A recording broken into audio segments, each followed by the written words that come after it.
Hello everyone, कैसे हैं आप सब और क्या हाल समाचार हैं आपके। सबसे पहले महाशिवरात्रि की आप सबको हार्दिक बधाइयां। हम बस भगवान से ये प्रार्थना करते हैं आप लोगों की सारी मनोकामनाएं पूरी हो। जय भोले। वैसे तो मेरे वेशभूषा से लग ही रहा होगा, आज हमारे लखनऊ में बारात निकलती है, तो जस्ट मैं अभी वहाँ से आया हूँ। और चलिए शुरू करते हैं कि क्या सेंसेक्स 1 लाख जाएगा, किस स्टॉक में प्रमोटर बढ़ा रहे हैं हिस्सेदारी। तो मैं मुकुल अग्रवाल आपका आप ही के यूट्यूब चैनल में स्वागत करता हूं। जो भी नए लोग हैं चैनल को सब्सक्राइब करें, बेल आइकॉन हिट करें, नोटिफिकेशन ऑन कर लें, जिससे रात के 8:30 बजे जब भी मैं लाइव आता हूं या वीडियो अपलोड होती है आपका कोई भी वीडियो मिस नहीं होगा और आप सीखेंगे भी, कमाएंगे भी। स्टॉक मार्केट में अभी फिलहाल गिरावट आई, लोग निराश हो गए। साथ में यूक्रेन रूस के क्राइसिस ने चिंता बढ़ा दी, क्योंकि मामला रिजॉल्व होता नहीं दिख रहा है। देर सवेर प्रॉब्लम दूर होगी, चीज़ें वापस से नॉर्मल होंगी। इंडिया में स्टॉक मार्केट के लॉन्ग टर्म परफॉर्मेंस को देखें तो आपको चिंता करने की ज़रूरत नहीं है। तो कई सारी चीज़ें ऐसे हैं जो डेटा फैक्ट के साथ वापस से मैं लेके आया हूं, जो मैं लगातार पिछले 3-4 दिन से हर बार ढूंढ ढूंढ के एक नए डेटा लेके आता हूं। जैसे कल रात में जो रात के 8:30 बजे के शो में हमने 8 चार्ट के साथ आपके डर को दूर किया था, तो आज भी कुछ यूनिक, कुछ अलग। अगर लॉन्ग टर्म में देखें तो इंडियन स्टॉक मार्केट ने मोटा मोटा 12% का रिटर्न दिया है। कोविड से इकोनॉमी रिकवर हो रही है। 2021-22, 22-23 से बेहतर और ऐसे ही बेहतर रहेगा। और इस सब चीज़ों के मद्देनज़र कि इस साल से ये साल बेहतर, ये साल से ये साल बेहतर, तो चीज़ें बेहतर होती चली जाएंगी। और उससे आने वाले सालों में, ध्यान से, आने वाले सालों में यानी 2026, 2028, उस आने वाले सालों में सेंसेक्स 1 लाख तक आ सकता है। यहां पर एक सबसे मजेदार चीज पूछता हूं। जितने भी प्रिडिक्शन होते हैं, अगर आप गौर करो तो मार्केट की परफॉर्मेंस पे होते हैं। आप कहोगे ये क्या, मार्केट गिर रहा है तो डाउन का टारगेट, मार्केट ऊपर जा रहा है तो अप का टारगेट दिया जाता है। पूरा साइकोलॉजी गेम और कुछ नहीं। बट इसका फायदा बहुत कम और नुकसान सबसे ज्यादा होता है। पूछो किसको? सिर्फ और सिर्फ आपको, क्योंकि आप हैं मार्केट में नए। आप लोग सिर्फ और सिर्फ टारगेट के पीछे भागते हो, क्योंकि आपको पूरा डिटेल एनालिसिस पता नहीं, और वहां पर एक्साइटमेंट में आप फोमो के शिकार होकर चीजें या पोजीशन बनाते हो, और वहां पर सब कुछ हो जाता है उल्टा और गलत। कुछ एग्जाम्पल लेते हैं, जैसे ग्लासमैन और हैसेट का एक एग्जाम्पल लेते हैं। 1998 और 1999 का उन्होंने प्रेडिक्शन दिया था। तब स्टॉक मार्केट में जबरदस्त तेजी थी, टेक्नोलॉजी के शेयर रिकॉर्ड बना रहे थे, और तब डाउ जोन्स 36,000 पॉइंट पर पहुंचने की उम्मीद थी। लेकिन स्टॉक मार्केट को इस बात की कोई परवाह नहीं होती कि आप क्या सोचते हो, क्योंकि रियल किंग, रियल बॉस सिर्फ वही है, वो अपने हिसाब से चलता है।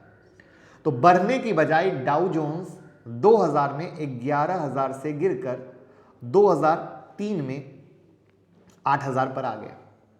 प्रिडिक्शन क्या हुआ? गलत हुआ ना, क्योंकि लॉन्ग टर्म में ऊपर जाना था, बट ऊपर जाने की जगह गिर गया। करेक्ट है। अब ऐसे ही एक लेटेस्ट पर आते हैं।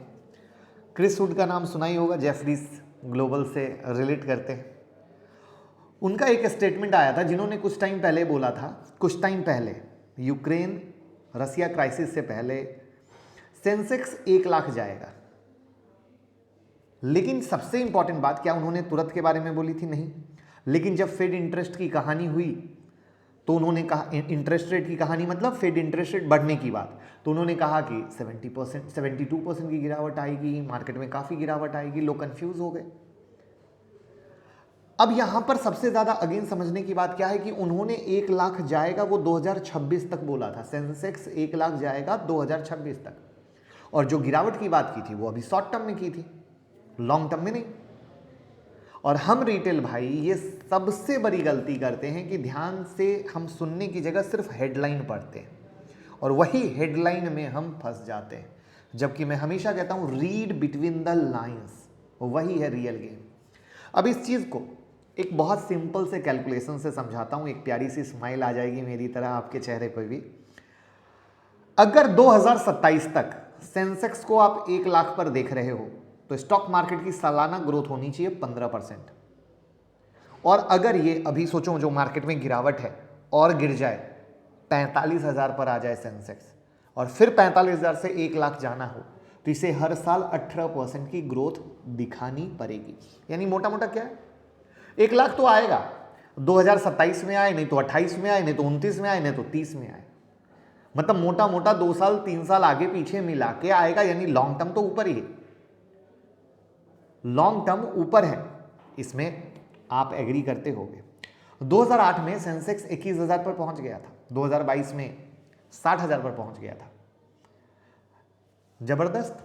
बहुत लोग अफसोस में हम तो ले नहीं पाए, लेकिन अगर आप सोचिए आप इन्वेस्टर होते तो कितना बेहतर रिटर्न मिलता। क्या 2008 से 2022 के बीच में बुरी खबरें नहीं आई, अनगिनत आई।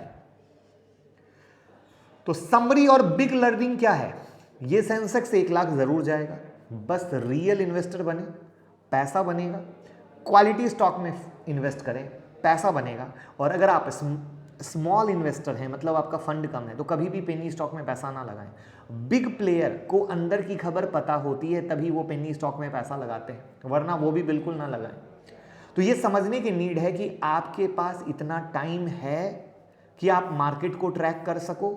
क्या आप मार्केट को प्रॉपर से वॉच कर सकते हो? अगर नहीं कर सकते तो मेरे भाई कभी भी क्वालिटी स्टॉक पे पैसा लगाओ। सिर्फ कहे सुने में नहीं कि स्मॉल कैप में पैसा बनता है, मिड कैप बनता है, बट वहां पर बहुत सारे स्मॉल कैप जिस तरीके का परफॉर्मेंस दिखाते हैं, बहुत बार कंपनी का मैनेजमेंट उतना अच्छा परफॉर्म नहीं कर पाता, तो सिर्फ इनिशियल बनता है, बाद में सारा धो पोछ के निकल जाता है। तो आपके पास ये सब ट्रैक करने का समय नहीं होता, लेकिन बिग प्लेयर के पास, बिग इन्वेस्टर के पास ये सब रिसर्च और चीज़ों को देखने का समय होता है। तो इसीलिए मेरी ये सलाह है क्वालिटी स्टॉक। अब आपको क्या लगता है सेंसेक्स 1 लाख कब जाएगा? कमेंट बॉक्स में बताइए, मैं देखना चाहूँगा कौन कौन बोलते हैं और क्या क्या बोलते हैं। कमेंट बॉक्स में आपका स्वागत है, फटाफट शुरू हो जाइए। अब हम बात करते हैं किस स्टॉक में प्रमोटर बढ़ा रहे हैं हिस्सेदारी। देखिए 90 कंपनियां ऐसी हैं जिसमें प्रमोटर हो, सीनियर ऑफिशियल हो, इनसाइडर हो, अपनी पोजीशन को ओपन मार्केट से 1 फेब के बाद से बढ़ा रहे हैं। यानी जो गिरावट हो रही है ना, उसमें बढ़ा रहे हैं। इससे बड़ा प्रूफ क्या होगा कि मार्केट में गिरावट के फायदा कौन लेते हैं? Big player. सिर्फ ये आज की कहानी है, जब भी गिरावट होती है वो लेते हैं। और रिटेल प्लेयर सिर्फ न्यूज़ के पीछे परेशान और गिरावट में डर के पोजीशन काट देते हैं। लेकिन अगर आप रियल इन्वेस्टर हैं और क्वालिटी स्टॉक है, तो आपकी नज़र 5 साल पे होनी चाहिए और थोड़ी थोड़ी बाइंग होनी चाहिए। एक बार में गला भर के नहीं कि गला अब तक भर गया, अब क्या करें। अब कहेंगे रियल रीज़न क्या है बाइंग का? सिंपल, वैल्यूएशन गिर गए, कंपनी अच्छी है, प्रमोटर का फोकस अच्छा है, तभी तो प्रमोटर अपनी कंपनी में वापस पैसा लगा रहा है। अभी देखो मोटा मोटा अगर निफ्टी देखें, फरवरी के बाद से 4.5% गिरा। मिड कैप 100, स्मॉल कैप 100 में देखिए तो 8% से 12% की गिरावट आई है। फॉरेन इन्वेस्टर देखिए 36,000 करोड़ अभी तक बेच चुके हैं ना। तो अब स्टॉक का नाम जान लेते हैं। सबसे पहले तो HCL टेक, जहां पे पोजीशन को बढ़ाया गया है। अब बताइए HCL टेक कैसी कंपनी है? अच्छी कंपनी है या नहीं? गिरावट में लेने का मौका है या नहीं?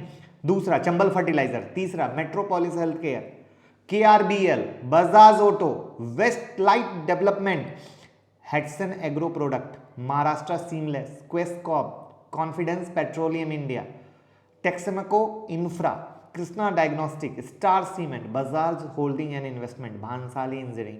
तो आपके सामने ऐसे ऐसे शेयर हैं जहां पे अब हमें क्या करना है, जो अच्छे शेयर हो वो ले, इधर उधर में दिमाग ना लगाएं। बहुत सिंपल, बहुत आसान तरीका। हम ये नहीं कह रहे कि हम इन सब में जाके पोजीशन बना लेंगे क्योंकि प्रमोटर ने खरीदा है। हमारे लिए तो बड़ा सिंपल सा है, जिसको हम जानते हैं, जिनसे हमारी दोस्ती है, जो कंपनी हमें अच्छी लगती है, वहाँ पे हम, और गिरावट हुई हो तो अच्छा मौका है। अगर सब कुछ सही तरीके से फेवरेबल आता है तो आपका कौन सा फेवरेबल है?